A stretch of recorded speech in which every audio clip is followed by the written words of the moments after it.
the best man.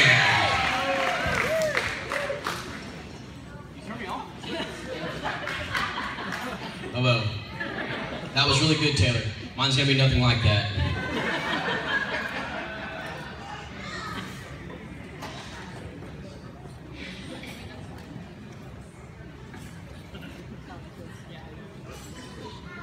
I just want to start off by saying I do love you. Hopefully at the end of this you'll love me back.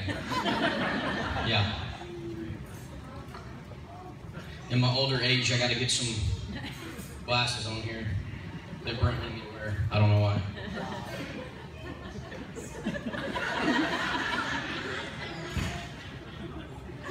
Okay. So I had a lot more to say, but my mom got a hold of it with a red pen. You know how teachers are, so cut me down a little bit. I'm on a script, and I'm supposed to stick to the script. So if I'm not looking at you, sorry. So anyway, my name is Blake, and I'm the best man. Well, co-best man with my brother Brock here, so I'm a best man. This speech is going to be a lot like me. Short, sweet, and change your pants hilarious. But first I need to get this off my chest. You know, I was thinking the other day, with all this wedding stuff going on, you know, a bride can have, I'm taking these off, I can't even see anything. A bride can have a maid of honor or a matron of honor. A girl can be a Mrs. or a Miss, you know, and I got to thinking, and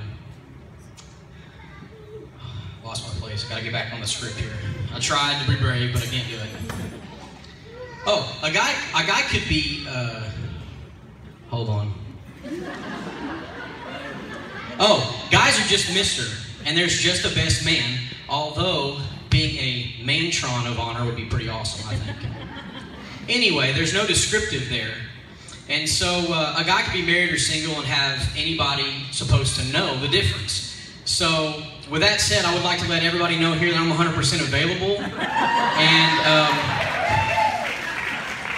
618-697-3333, give me a call, okay? That's really my number.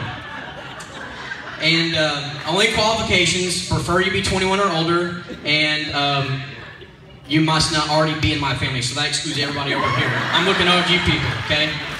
Some of you looking pretty good over there. Keep it up. Okay, now I got that out of the way.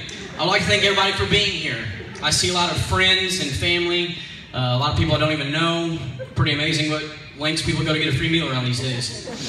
But now let me focus on Brent. So I've known Brent for a while. We met in the summer of '94.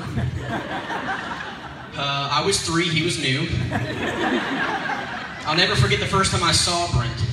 He was laying on a cart, naked. His feet were being painted, and he was crying and throwing a hissy fit. And I just remember thinking, what a loser. Early on after they brought him home, I only got to play with him under strict supervision and was sternly told to be gentle with him. All I remember thinking was, he's got to wear gloves so he doesn't scratch his own eyes out. And I'm the one getting warned here? I was pretty advanced for my age, you can ask anybody. Real philosopher.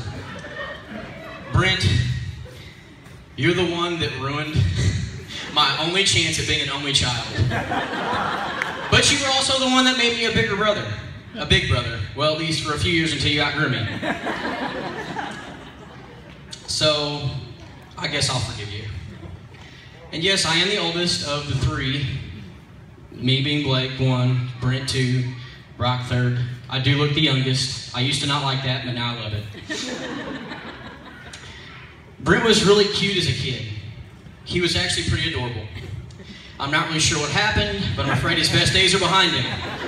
It probably helped that the first 3 years of his life, he didn't really talk at all. He just made occasional noise, sucked on his binky, and played with the silky parts of blankets. So Alice, there's some advice for you. If you get tired of dealing with him, shove a binky in his mouth and give him something silky to play with. He'll be asleep in no time. He also used to do this weird thing when he got really excited, and it basically looked like he was trying to pick his nose with every finger at the same time. Are you gonna show him what it is? Okay, he's not, Brock, you gonna?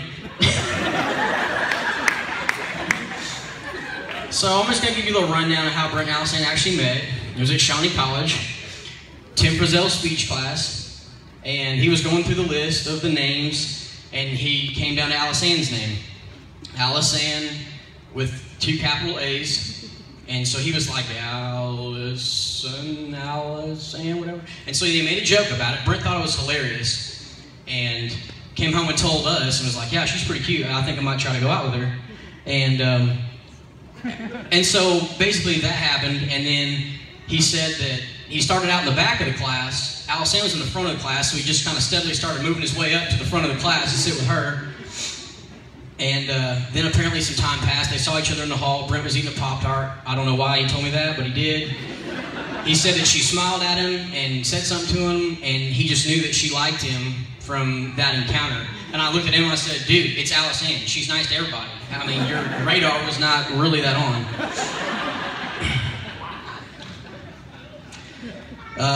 Then we fast forward a little bit longer, and Brent got the guts up to send her a Facebook message, you know, because that's how it's done.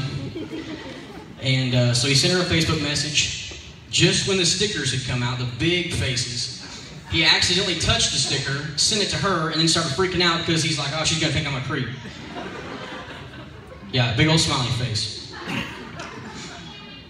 And she said yes to going to, I guess it was a Cardinal game with Becky and somebody else. And Josh Stafford, Alice Ann's high school superintendent, actually had found out about the little romance and was trying to help in any way he could. So he actually had Becky print off pictures of Alice Ann from her Facebook page and Brent from his. Only thing was that Brent's were all the dumbest pictures that he had on there. And so I guess if I understand it right, Becky would just kind of throw one out during the route of the game or the ride up there or whatever, I don't know. But anyway, and then at graduation, Mr. Stafford again, he was like, hey, we got to get these 2 in for a picture. So that's how they met, and the rest is history today. So anyway, back onto my story. Alice Ann, after living with Brent for the past 23 years, you are 23, right? Okay, 23 years, I've learned a thing or 2 or 5 that I would like to pass along to you, as you and you alone are now the poor soul that will have to live with him until he dies. 5 things I've learned about living with Brent and will hopefully help you. Number 1, if you ever buy food, or really anything, but I found it happens a lot with food, that you solely want for yourself, you better Sharpie it all over with your name. And I mean all over, because he will eat it. I've written my name on it, every side, or at least what I thought was every side of something, and he still eats it. It's like he thinks his name is Kenmore, and he owns the whole fridge. Number 2, Brent sings in the shower. I'm not really sure if there's anything you can do about that. I've never come up with anything. But if you do, please let me know, because Brock still sings in the shower too. Number 3, if you come home and the TV's on and nobody's around, Brent is coming back. It doesn't matter if it's 5 minutes or 2 hours, he's coming back. Do not change the channel.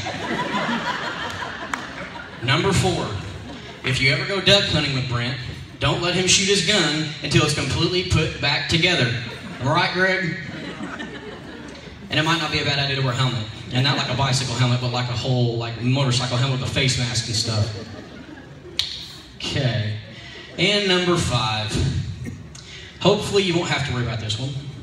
But make sure he doesn't sneak off any of your clothes out of the dryer whenever he can get his hands on them. Once he wears them, they become his size and never quite return back to yours. I've had many t-shirts transform from a small to a light, tight, large.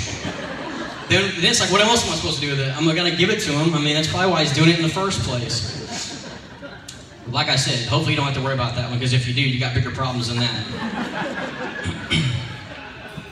But seriously, Brent, you're my younger brother. I love you. We have fought and we have played, and I wouldn't trade you for anybody. Although you've been taller than me for a while, I'm now looking up to you as you make a life together with your wife and pave the way for Brock and I as the first of the brothers go forth to get married, move out, and start your family. You're a great cook. If you didn't know, Brent can cook. A phenomenal artist and an overall good guy. I'm proud to call you my brother. And Alice Ann, you are the daughter my mom wished each one of us boys were before she found out we were boys. You are the sweetest, happiest, and nicest person I've ever met. You're hardworking, beautiful inside and out, and I cannot think of anybody I would rather have marrying my brother than becoming my first sister. You become part of our family a long time ago, but now it's legal. I know because I signed for it. That was ad-lib. Dad knew you the one for Brent since your first Go-Wood wiffle ball game when you hit a rope for a triple. He said, I knew it from the first swing. She's got a nice cut, a real nice cut. And Mom said if anything ever happened to the relationship, she was keeping you. So maybe more than congratulating you on joining the family, we should congratulate Brent and staying in the family. I'm so happy for you both. I honestly believe that God made you two for each other. I'll be lying if I said I wasn't a little jealous of your relationship and seeing how much you care about each other. Plus, while you're both enjoying your new life, I'll still be in the basement watching Hallmark movies by myself. That wasn't supposed to be funny. But hopefully one day Brock and I will find what you two have in each other. I pray that you will always put God first in your lives, and in doing so, will love each other the way He has called you to, which represents the perfect love of Christ for His church. The closer you go to Christ, the closer you will grow to one another. I want to read a quote from John Piper's book, This Momentary Marriage.